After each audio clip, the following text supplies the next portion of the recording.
Esperar um pouquinho aqui para as pessoas começarem a entrar. Mais um dia de live, sexta-feira. Sexta-feira aqui no CREAS Flor do Camará.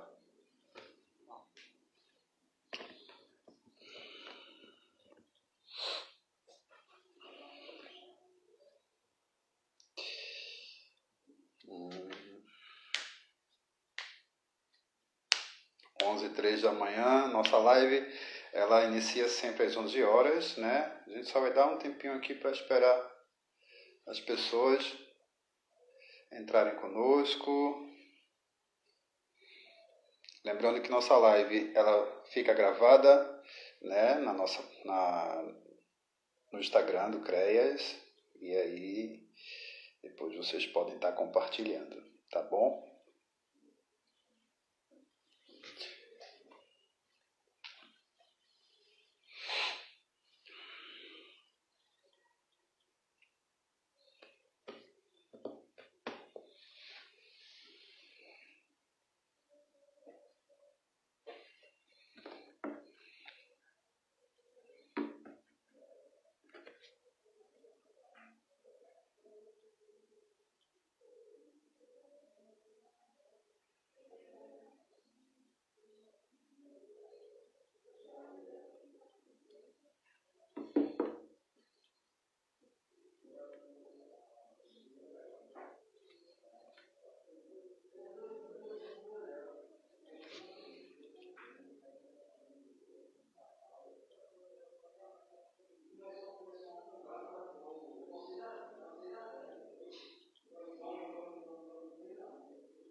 O que houve?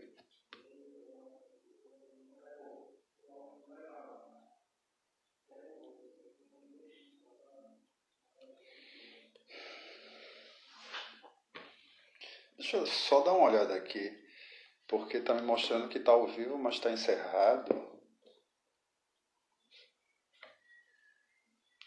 Vocês que já entraram na sala estão conseguindo acompanhar já, né?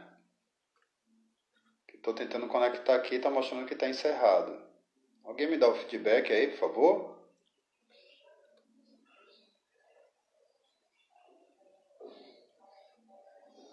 Então vamos embora.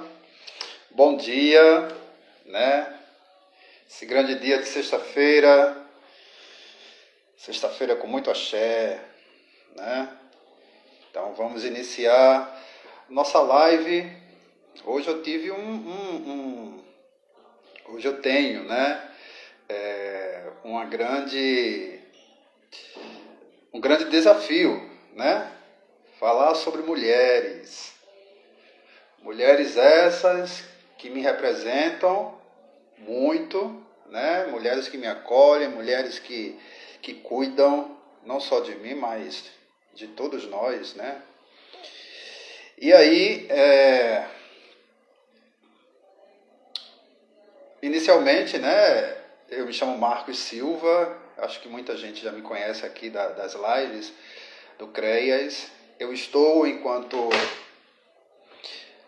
estagiário em psicologia, 8º período, concluindo, chegando a concluir, né? Correndo aí para isso. E muito feliz de fazer parte dessa família do CREAS Flor do Camará, aqui em Camaragibe, Pernambuco, tá bom? E aí hoje o nosso tema é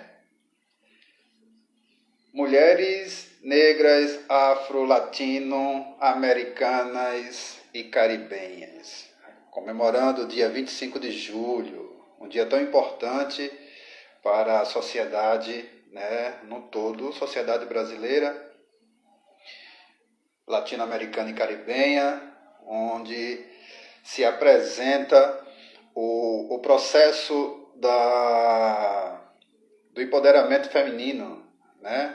Mostrando o quanto essas mulheres são importantes para uma construção social e democrática, tá bom? E aí, para isso, eu vou convidar minha querida e linda Samara para estar comigo aqui nesse dia. Deixa eu convidar aqui Samara, para que a gente possa estar contribuindo um pouco com esse trabalho. Tá bom? Só um momento, Samara. E aí, espero que vocês gostem. Lembrando que nossa live ela fica gravada na nossa plataforma do Instagram, né, do CREAS. E Bom dia. depois você... A Samara! Vamos Bom lá? dia. Tudo Bom bom? dia. Tudo bom? Vamos falar sobre mulheres. Quer dizer, eu Vamos. que mulheres, né? Você só vai me ajudar aí nesse processo, Sim. porque é o seu, a sua posição de fala, né? Falar sobre vocês, né? Então vai ser bem interessante, tá bom? Então, mais uma vez, seja bem-vinda, todos, Obrigada. né? Conosco aqui nesse momento, todos sejam bem-vindos aí nesse dia de hoje. Espero que seja de contribuição e conhecimento. Nossa, meus dreads estão aqui caindo. Mas vamos lá. Primeiro, a gente vai trazer um pouco dessa população, né? População negra brasileira, e aí trazer um recorte através do IBGE de como consegue localizar essas mulheres. Então, a gente traz o seguinte: a população negra no Brasil corresponde, em sua maioria, precisamente 50%, 54%, né, segundo o IBGE. Então, 54% da população ela é de descendência afro-brasileira, tá? Então, de acordo com a Associação de Mulheres Afro, na América Latina e no Caribe, 200 milhões de pessoas se identificam como afrodescendentes, e isso é muito importante. Tá? Porém, tanto no Brasil quanto fora dele, essa parcela populacional também é que mais sofre com a pobreza.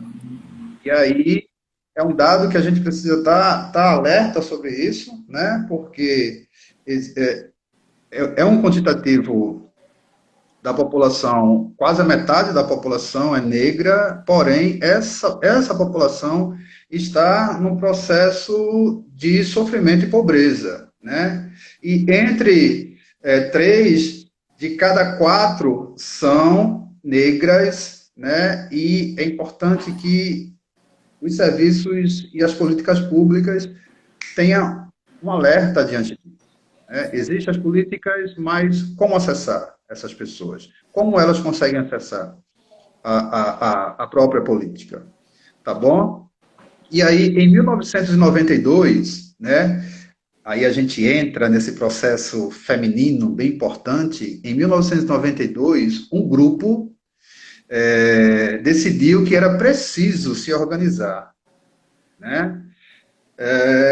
E, de alguma forma, para rever esses dados e de que forma construir soluções para poder sugerir à própria União, né, e aí ao governo, a importância dessa parcela, desse percentual da população negra, latino-americana e caribenha, né, em sua maioria sendo mulheres, tá? Assim, essas mulheres se organizaram e formataram o primeiro encontro de mulheres negras latino-americana e caribenha, tá? Lá em Santo Domingo, República Dominicana, onde levaram para esse evento discussões sobre os diversos problemas, também alternativas de como resolvê-los. Né? Elas a ideia não era apresentar apenas os problemas, era apresentar os problemas e trazer as alternativas. Tá? Mulher é disso, né? Mulher traz o problema, mas já traz o processo de como resolvê-lo. Verdade. Essa, Marinha. Então, a partir desse encontro, nasce a Rede de Mulheres Afro-Latino-Americana e Afro-Caribenhas, tá bom? Essa rede foi criada junto com a Organização das Nações Unidas, a ONU, tá? Que vem lutando para reconhecer esse processo da importância da mulher negra, né, na construção social, né, e que através dessa luta foi constituído, né, no dia 25 de julho, o Dia Internacional da Mulher Negra Latino-Americana e Caribenha, que é o nosso tema de hoje, tá bom? Então, dando continuidade, esse dia 25 de julho não é apenas uma data celebrante, tá? Uma data que é para trazer, como diversas datas políticas, ela não apenas celebra o dia. É uma data em que as mulheres negras e indígenas, como também de populações tradicionais aqui no Brasil, refletem o fortalecimento das organizações voltadas a elas, tá? Em suas diversas lutas, porque a luta da mulher é vasta. A mulher, ela luta para ser reconhecida, a mulher luta para ter um espaço, a mulher luta para ser mãe, ela luta no mercado de trabalho, ela luta para entrar na faculdade. Então, assim, a luta da mulher é constante, é diária, tá? Então, o dia 25 de julho, vem representando essa luta. No Brasil, né, em 2 de julho de 2014, foi instituído por lei, né, essa lei é a Lei 12.987, que o dia 25 de julho se tornaria o Dia Nacional Teresa de Benguela e da Mulher Negra. Isso no Brasil, tá? 2 de julho. E aí ele homenageia a principal mulher símbolo da resistência, que pregou a liberdade e constituiu uma luta contra a escravidão, tá? Ela foi um dos símbolos que constituiu essa luta contra a escravidão. Um dos. Então, esse dia, ele traz como marco, traz como representatividade essa mulher, Teresa de Benguela, né? Mulher negra, quilombola, que tem uma história fantástica, tá? E aí a gente vai trazer um pouco sobre Teresa. Então, quem seria Teresa de Benguela? Quem foi Teresa? Né? Como ela entrou nesse cenário? Né? O porquê Teresa? Infelizmente, a gente passa por um processo, né, de construção enquanto indivíduo nas escolas, onde as escolas não apresentam esses marcos, né, não apresentam esses heróis, essas heroínas. E a gente vai começando a conhecê-las e a conhecê-los através de discussões, através de artigos, através de movimentos, através da própria sociedade, mas infelizmente a escola não traz, isso é importante, tá? Trazer essa discussão, apontar, né, para nossos alunos esse processo que constitui a população negra brasileira. Então, quem foi Teresa? Né? Teresa, ela viveu no século XVIII e foi casada com José Piolho. José, ele era chefe quilombola, né, do Quilombo Piolho, conhecido também como Quilombo do Carité. Cariterê, desculpa. Que era situado lá em Mato Grosso, hoje divisa com a Bolívia, tá? Com a morte de Piolho, né, Teresa se torna a representante do Quilombo do Piolho. Piolho, ele é assassinado, né, através de um confronto entre soldados do governo na época, do governo do Mato Grosso. Ele é assassinado e, a partir desse momento, o governo acha que o Quilombo, ele, com a morte do chefe, ele vai ser desestruturado. E isso não aconteceu.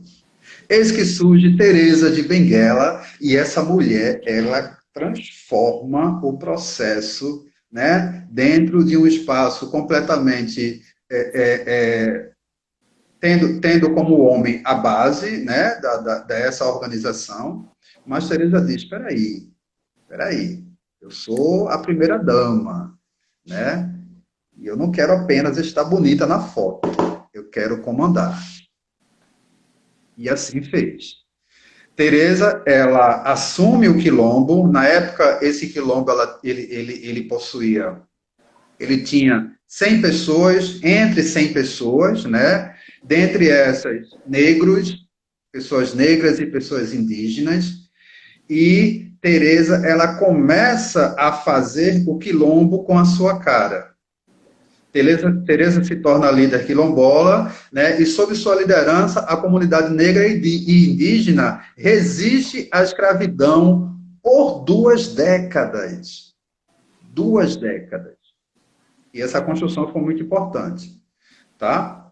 Então, esse quilombo, ele era situado em um território bem difícil, né, de difícil acesso, e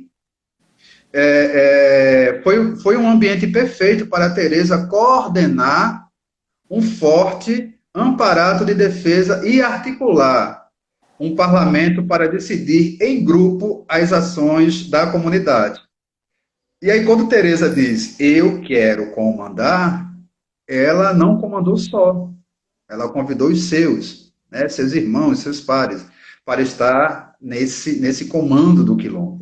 Né? E que isso vivia de esses, né, esses quilombos, esse quilombo, esse grupo, né, ele vivia da sua própria renda, né, de tudo aquilo que era plantado, de tudo aquilo que era cultivado no espaço que eles tinham, né, e aquilo que sobrava, né, ela comercializava para que pudesse ter algo para manter, né, o seu povo. E aí, dando continuidade, Teresa, ela comandou uma estrutura política, né? Veja a inteligência desta mulher. Ela comandou a estrutura política, econômica e administrativa desse grupo, desse quilombo, né? Mantendo um sistema de defesa com armas trocadas com os brancos ou, em sua maioria, roubadas das vilas mais próximas.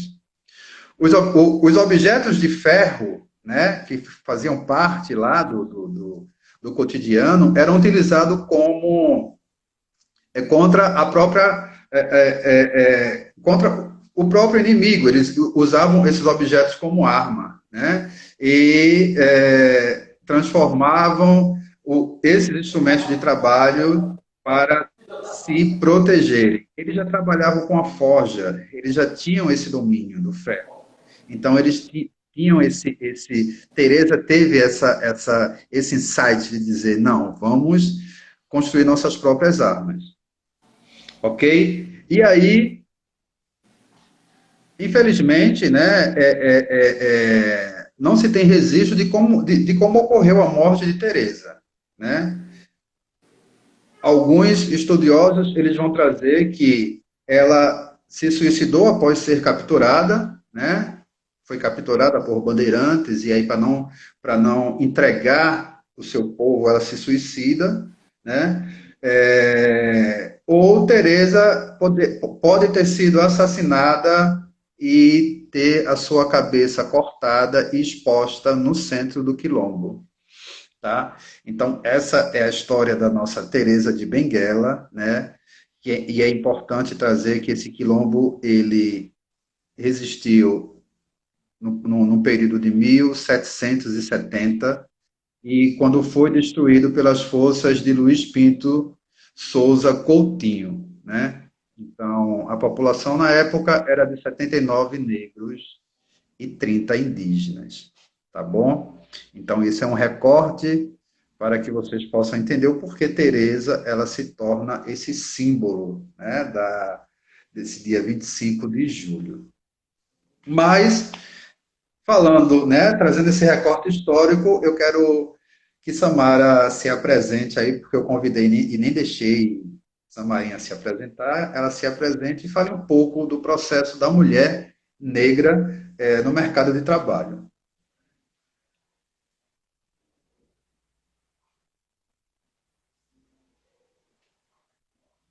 Oi, Samara, tá me ouvindo?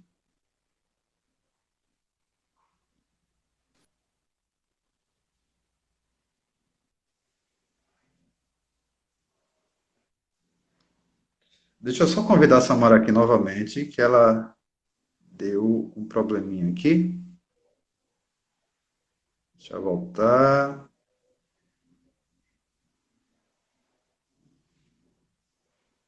Samara.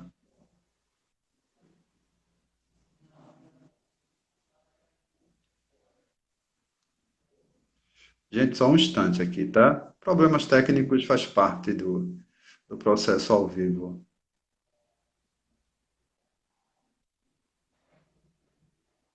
Samara, você consegue me ouvir?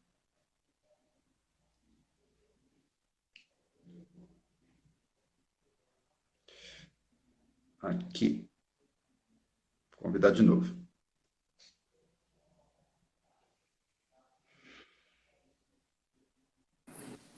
Consegue me ouvir agora?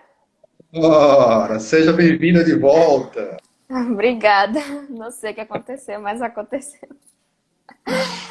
Então, Então, Marinha, traz aí esse processo, esse recorte da mulher negra no mercado de trabalho. E se apresenta, né? Que você não se apresentou antes, desculpa.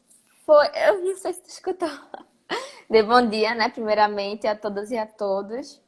É muito bom poder estar falando disso aqui, um dia tão importante, né? Uma mulher tão fantástica quanto Teresa de Benguela, que trouxe assim, essa luta para os nossos dias, porque querendo ou não, né, nós acabamos sendo muito influenciados e ela deu vez e voz a muitos povos que não tinham essa visibilidade tão necessária, né?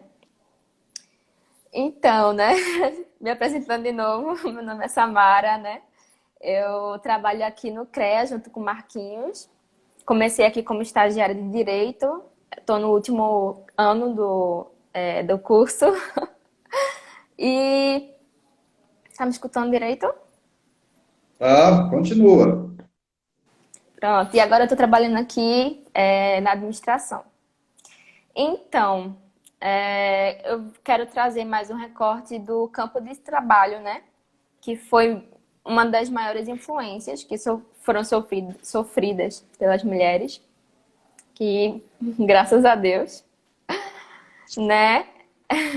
Eu quero trazer, primeiramente, uma fala de um livro de Angela Davis. E depois eu vou explicar quem foi Angela Davis, né? Porque é tão importante essa fala dela. Aqui, em um dos principais livros dela, Mulheres, Raça e Classe, que foi publicado em 1980. Ela diz que é preciso compreender que classe informa a raça, mas a raça também informa a classe. E o gênero informa a classe. Essa maneira de como a raça é vivida, como a classe, é meio conturbado, mas eu vou explicar. Nós precisamos refletir nisso, que raça, classe e gênero, elas andam juntas, porque uma consiste na relação que tem com a outra. Suas relações são cruzadas, certo? Eu vou explicar sobre Angela Davis, né? Ela foi uma filósofa, escritora e professora.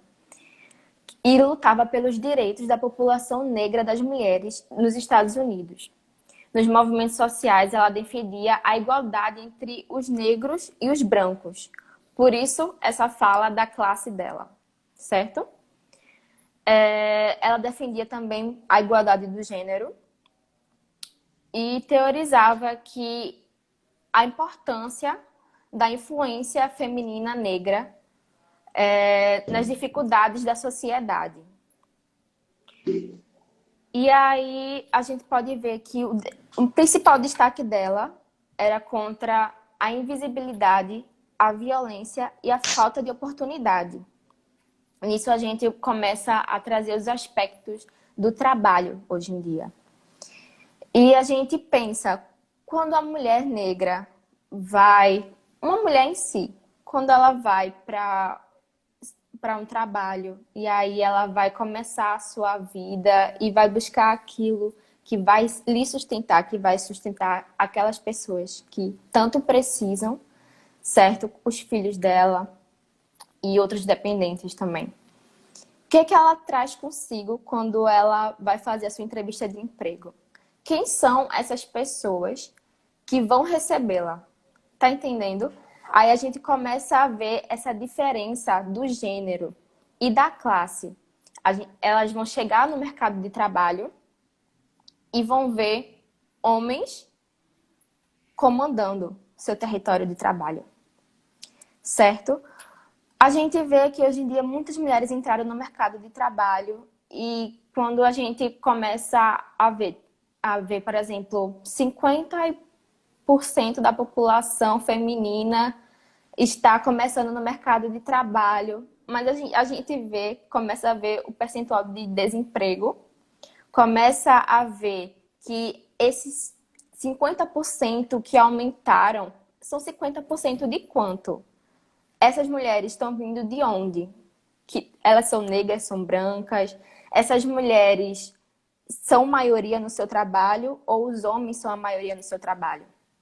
E aí, quando elas chegam para o seu primeiro emprego, a maioria da liderança é feita por homens, em sua minoria tem mulheres, e a gente pode destacar também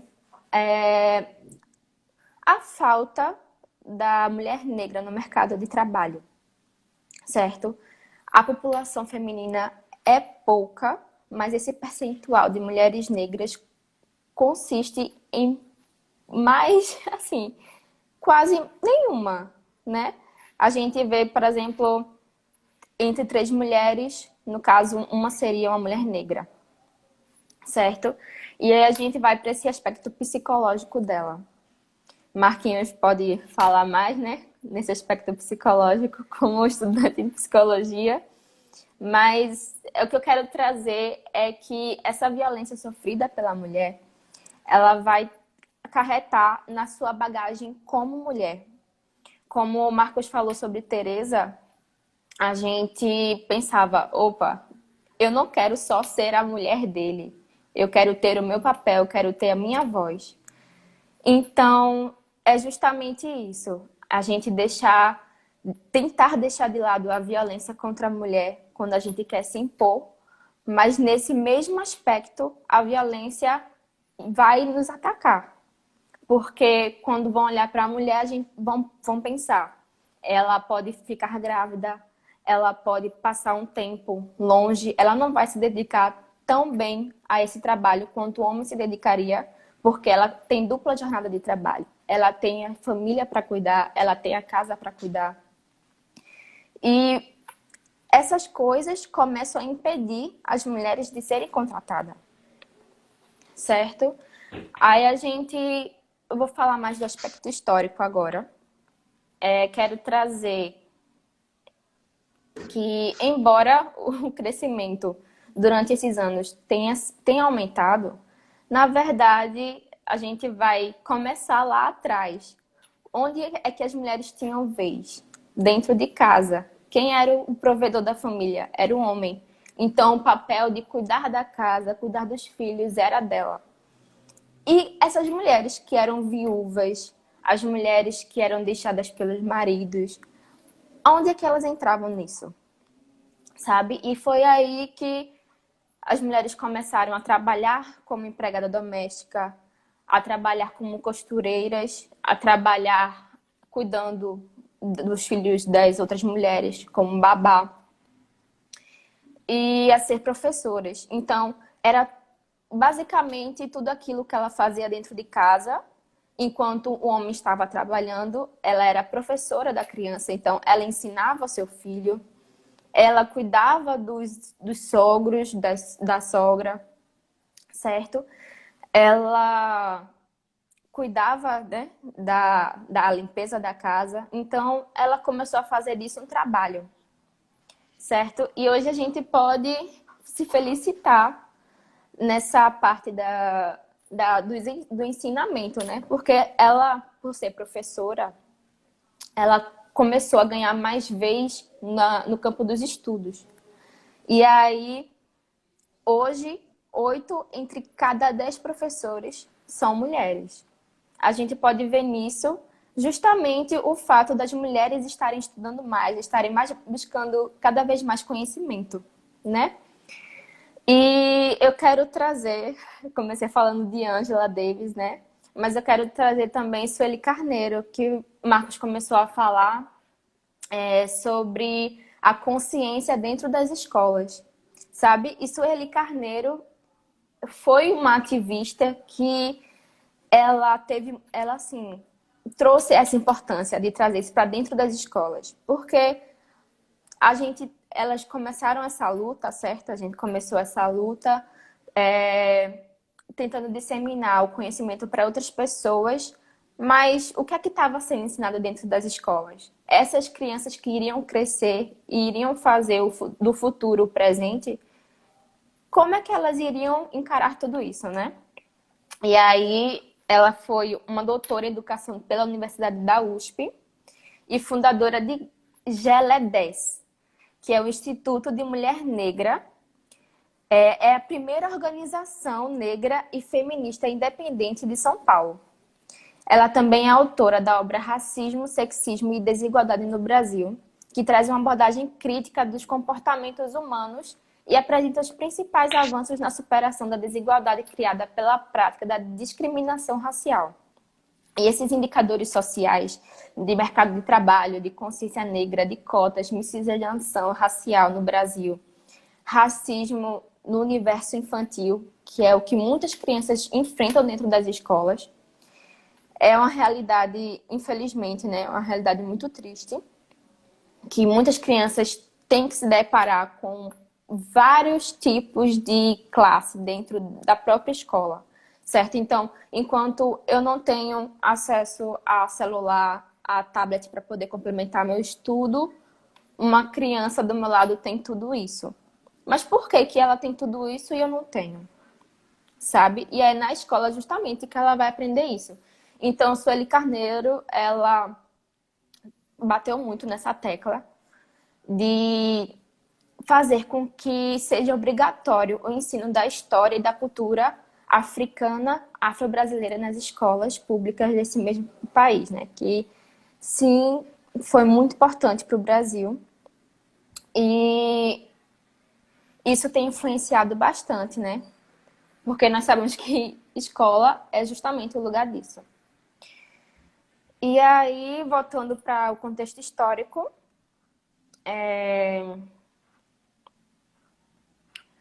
quero falar da época de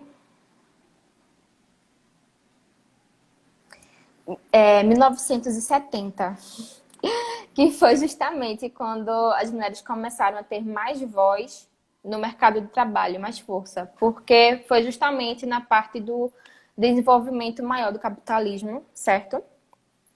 E aí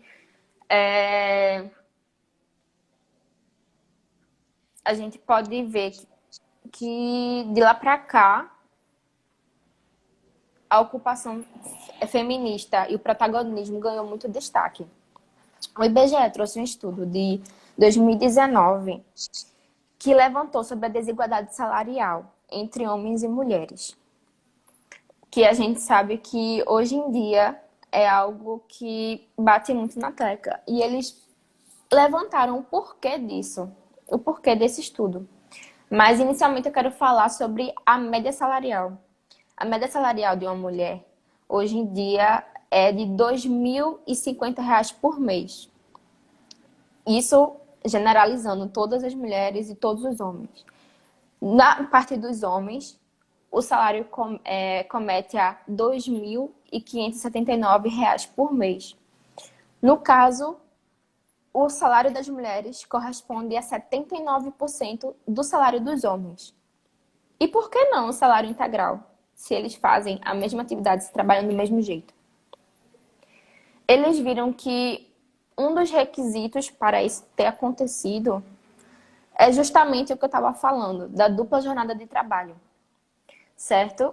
Eles identificaram nesse próximo estudo é que essa dupla jornada de trabalho, em uma das suas razões, era o rendimento salarial ser menor e que, além de cumprirem com as ocupações do mercado de trabalho, elas se dedicam também ao cuidado dos filhos e da casa. Assim, a Semana das Mulheres dura mais, em média, a 3 horas a mais do que a dos homens. E aí a gente volta toda essa parte histórica e vê que, desde o começo, a mulher era voltada à casa, aos filhos. E essa realidade continua, né? Muita luta foi feita até agora, muito espaço de trabalho foi conquistado até agora, mas como podemos ver, essa influência, ela ainda é mínima, né? Né, Marquinhos? É isso.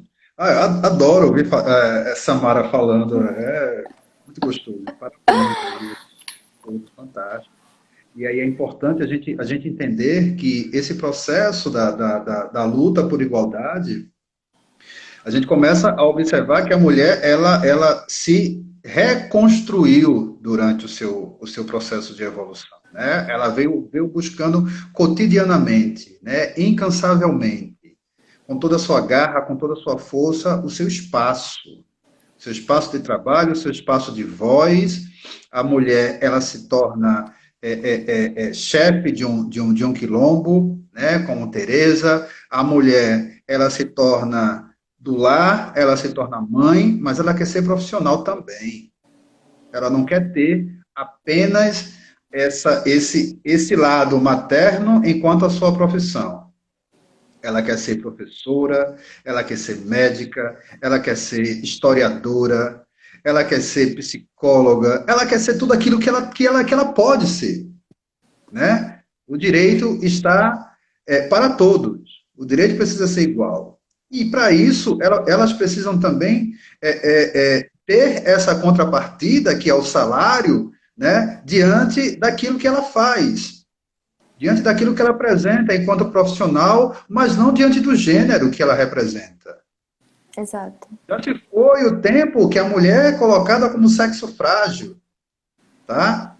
Então, a mulher, ela está no mercado de trabalho, sim, lutando pelo seu espaço, e aí, trazendo um recorte, aqui no CREAS, a maioria dos profissionais são mulheres. Eu fico muito feliz por isso, né? Muito feliz. Esse cuidado humanizado, essa escuta, essa preocupação com o outro, né? E aí, quando eu falo do CREAS, eu quero falar das redes, né? Rede de assistência social, a maioria são mulheres. Rede de saúde mental, a maioria são mulheres. Rede de educação, a maioria são mulheres. Rede de saúde, a maioria são mulheres. Então, a mulher, ela sai do seu espaço, né, de sua casa, onde ela cuida de seus filhos, para cuidar do outro, para ensinar o outro, para acolher, para se preocupar com o outro. Ela não deixa de ser mulher, mas ela se torna uma profissional. E para isso, tudo à base de luta, né?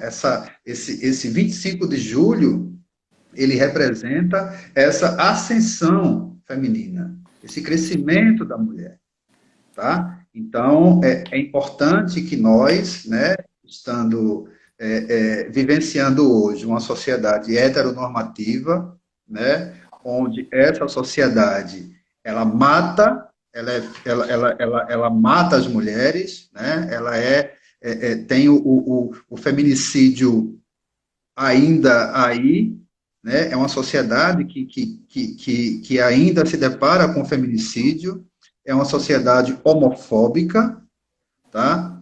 E isso precisa ser desconstruído. Quando se trabalha o processo de homofobia, né? E aí aponta aí eu já falo como o meu espaço de direito de fala, né? Quando se fala esse processo homofóbico, isso também vai de encontro às mulheres, né? Elas também são afetadas. E trazendo o recorte das tais doenças, né? O homossexualismo na época e hoje a homossexualidade, né? Então, quando se pregou essa doença, né, nesse comportamento apresentado, esqueceu que o comportamento apresentado até hoje da homofobia, do feminicídio, é uma doença. Isso sim é uma doença. Não a homossexualidade, mas o preconceito, ele é doentio, né? O feminicídio, ele é doentio. Esse processo heteronormativo de querer fechar numa caixa, isso é doentio, porque você termina rotulando o outro, né? É tipo Narciso, né? Achar feio o que não é a sua própria imagem. Então, isso precisa ser trabalhado na psicologia, isso precisa ser ouvido, isso precisa ser refletido, porque vivemos numa sociedade completamente plural. Se é plural, todos nós somos diferentes. E todos nós precisamos nos abraçar, porque todos nós precisamos de todos. E esse olhar feminino, esse cuidado, esse amparo, essa busca no querer ajudar, né? A gente precisa estar cultivando e dar esse espaço. E não simplesmente dar o espaço, mas dar o espaço com garantias. Garantias de direito. Direito que vem sendo adquirido com muita luta, com muita força. Tá? Direito de se impor, direito do poder de fala, direito que a mulher construiu de estar na sociedade. Direito de ser igual ao homem, ou maior que ele, por que não? Porque quando a criança ela se depara, quando a criança sai do ventre da mãe, ela tem a mãe quanto a sua imagem e semelhança. A criança ela vai entender que ela e a mãe é uma só. Se ela e a mãe é uma só, a mãe constitui esse ser. Se a mãe constitui esse ser, por que depois esse ser tem que ser diminuído? Se o seio bom e o seio mau é aquele que alimenta, por que depois esse seio tem que ser diminuído? Então, nossa sociedade, ela precisa refletir sobre a importância da mulher, não só no mercado de trabalho, tá? Mas na sociedade em si, nesse cuidado que nós precisamos ter com elas. Mulher de comunidade, mulher trans, mulher negra. Eu trago esse recorte dessas três porque são a maioria que não tem um espaço de trabalho. São a maioria que sofre a violência doméstica cotidianamente. São essas que a gente recebe aqui no CREA, são essas que a gente acolhe, são essas que a gente escuta. Mulheres que passam pelo processo de violação de direito dentro da própria família. Sim. E quando eu falo em mulheres, eu não falo apenas em mulheres adultas, eu falo de crianças, adolescentes, que são violadas cotidianamente. E Teresa de Benguela, ela vem como símbolo feminista para justamente mostrar que a mulher ela tem poder de fala sim. Que a mulher, da mesma forma que consegue cuidar da sua casa, ela pode fazer a sociedade como sua casa e cuidar igual. Administrar, né? Trazer ideias, construir leis, construir a forma de como se organizar, se estar na sociedade, trabalhar com o social. Então, a mulher, ela tem esse poder. E não vai ser o homem que vai barrar isso. Né? Então, muito bom falar sobre essas mulheres, né? Em folga. Mas, Me lembrasse de uma frase, desculpa interromper. Me vamos... lembrasse de uma frase de Angela Davis que ela fala assim: quando a mulher negra se movimenta, toda a sociedade se movimenta com ela, né? É exatamente isso que tu estava falando, né? Que essa luta é inevitável, ela é irreversível e irrefreável. E ninguém pode parar essa revolução. Pois é, Samarina aí na sua fala, no seu espaço de voz é importante. Samara trouxe um instrumento muito importante feminino que é o Gelé 10, né? E aí eu quero trazer um pouco do Gelé 10 porque eu quero falar sobre Conceição Evaristo, porque falar de mulher negra e não trazer Conceição Evaristo nesse momento não é falar de mulher negra.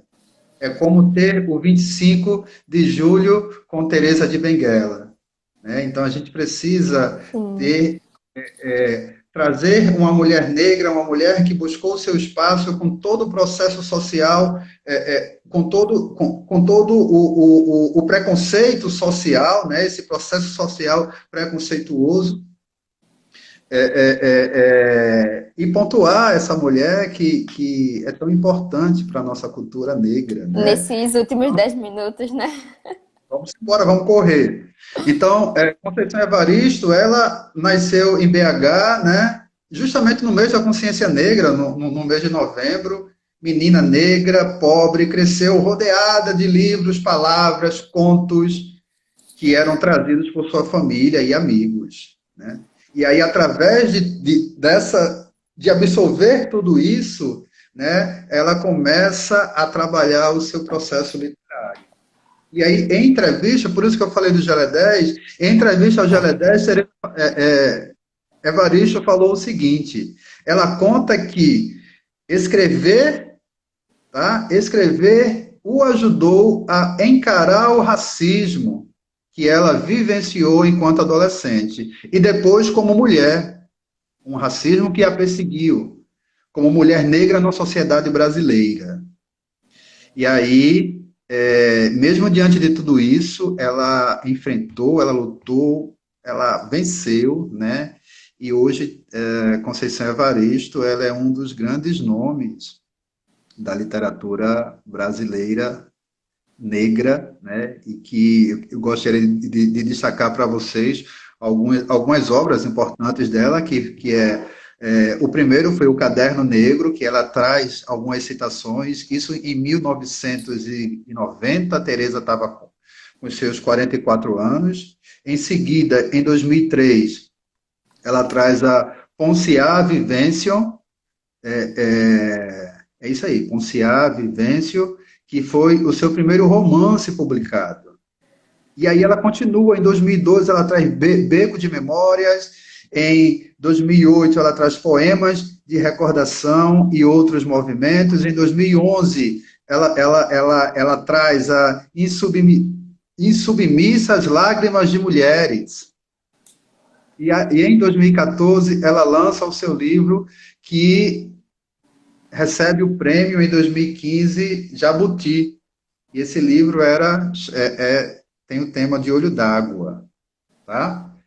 Ela ainda continua em 2016 com Histórias de Leves Enganos e Parecenças. Desculpa se eu li errado aqui, tá? Eu acho que eu devo ter digitado alguma coisa errada. Mas, enfim, em 2018 ela traz Canção para Ninar, Menino Grande. E, por fim, ela vai dizer que suas poesias e contos, ensaios e romances ecoam as vozes e experiências das mulheres negras dentro de uma população afro-brasileira. E ao escrever e pensar a partir deste lugar de fala, Evaristo ela vai criar um conceito de escrevivências, onde ela diz que é permitir a reescritura da própria história brasileira a partir das vozes de pessoas negras. Então, esse 25 de julho é algo importantíssimo que se a gente para se debruçar, eu tenho que correr e para eu não ficar falando muita besteira, deixa eu trazer um poema que eu acho fantástico, né, de Conceição, coisa mais linda. Deixa eu só. Então, ela diz o seguinte: peraí.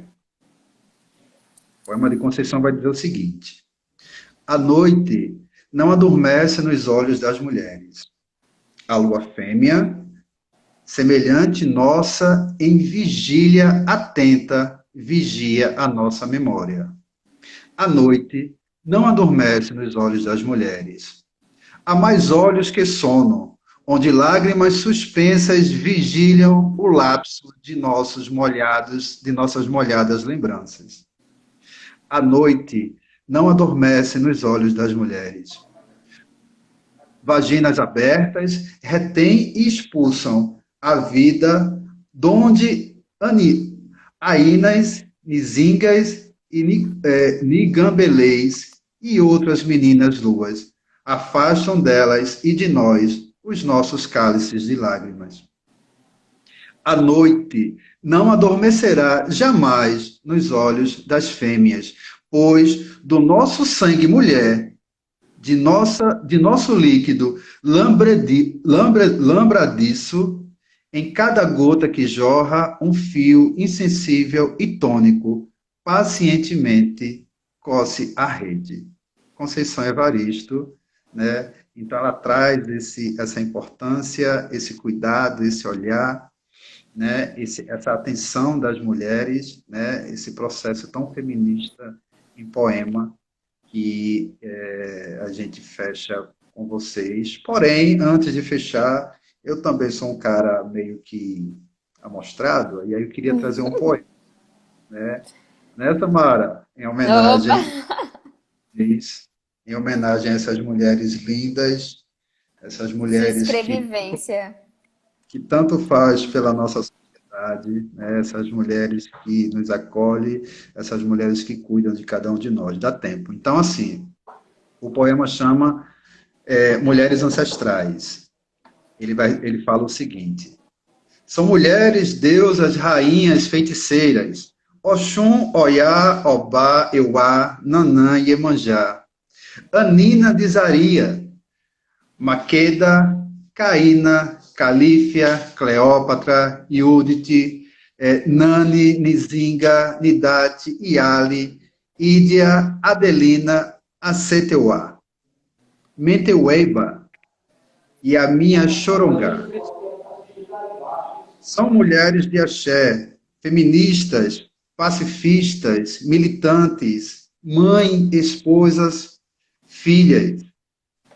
São as Elsas, as Divas, as Cristinas, Zezas, Lúcias, Rutes e Marlenes. As Sandras de Guerras, Rosa, Rosinhas, Floras, Ninas e suas Angélicas. As Acácias das Cássias, Nessis, Genis, Anildas, Judites, Tatianas, Adrianas e Joelmas. Natálias e Íngrides, Nilsas, Danielas, Cibeles, Isabelas, as Anas, Anas Fabíolas, Paulas, Cláudias e Beneditas. Benditam sejam as Conceições, Nossas Marias, Helenas, Betânias, Vitórias, Cecílias, Júlias, Lourdes e Claras, Daianas, Andréias, Manus, Prazeres, Inaldetes e Martas. Mulheres que cantam e contam sua história. Mulheres de fibra que mostram seu poder. São as Marielles. Então, salve as mulheres negras, salve a nossa ancestralidade feminina, e eu quero agradecer a vocês. Deixa eu só pegar aqui a fila das pessoas que participam. Se eu esquecer do nome de alguém, eu quero saudar todo mundo, tá? Então, mais uma vez agradecer a todos vocês por estarem conosco nessa sexta-feira tão importante, essa sexta-feira feminista, né? E não pode ser apenas uma sexta-feira, né? A semana, o mês, o ano, ele tem que olhar esse processo. A sociedade precisa olhar mais de perto essa importância da mulher. E aí agradecer a Marlisson, que esteve conosco, Marcelo, Lucas, Rocha, Márcia Ferraz, Jonas, Jeane, Wendson, Oriente S Direitos, Ana Carvalho, Daniela Almeida, Psidriele, Juliette, Janessa, Andréia, Anderson, Daniele Social, Milton, Victor, TH, Nossa, a escrita tá difícil aqui. Mas enfim. E Jeff. Então, agradecer a todos vocês por estarem conosco. Samarinha, suas últimas.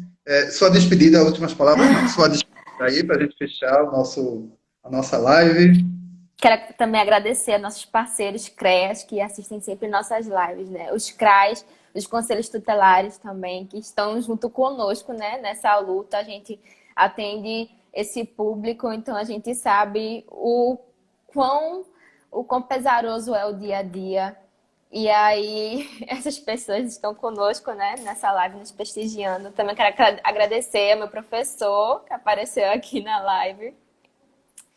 E, assim, esse dia é só mais um dia, né, para homenagear essas mulheres, né, todas as mulheres negras, latino-americanas e caribenhas que carregam consigo essa luta, né, todos e todas contra o racismo, contra a desigualdade, contra a violência e a favor da humanidade.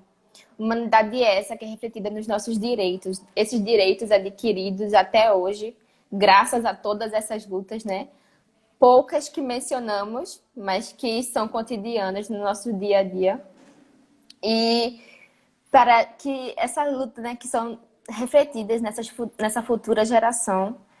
E com certeza essa geração a que vai herdar toda essa bagagem e que vai ter força para lutar, esse poder adquirido, né, para lutar pela garantia desses direitos, dos direitos não só pessoais, mas como o direito de que cada um ganha, né? O direito que essas mulheres caribenhas estão ganhando voz, estão ganhando vez, essas mulheres latino-americanas e as mulheres negras também. E quero me despedir, foi uma honra mais uma live com você, meu xodó.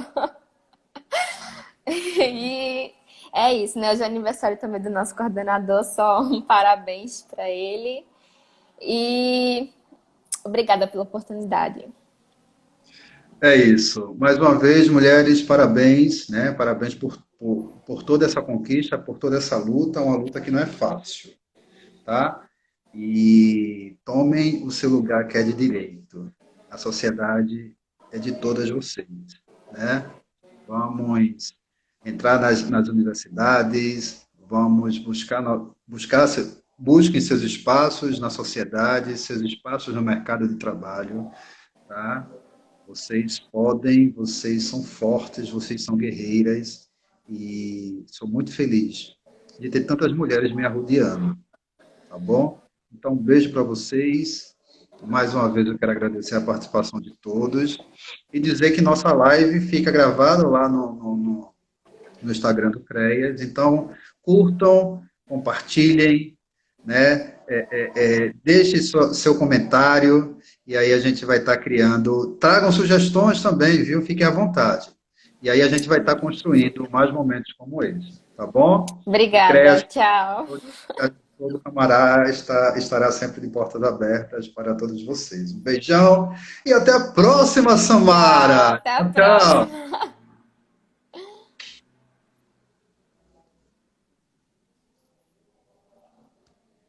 Então, Vicente. como é que vai encerrar aqui, Samarinha?